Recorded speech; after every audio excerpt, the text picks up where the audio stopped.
દરેક વ્યક્તિ પોતપોતાના જીવનને પોતાના વિવેકથી નક્કી કરે. ગતાનુગતિ નહીં, અનુકરણ નહીં, પેલો જીવે છે એમ હું જીવું એમ નહીં.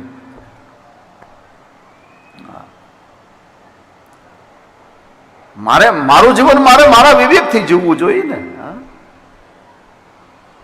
એ મારો વિવેક. તમારે તમારું જીવન તમારા વિવેકથી નક્કી કરવું પડે.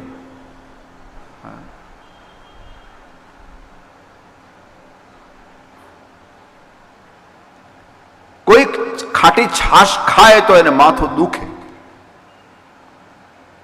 અને ઘણા એવા છે કે જે ખાટી છાશ ખાય તો માથું દુખતું ઉતરી જાય. લ્યો,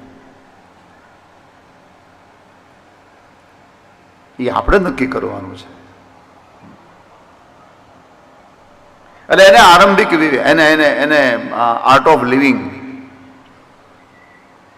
જીવન જીવવાળી એક સારામાં સારી કળા વ્યક્તિની પોતાની હોવી જોઈએ.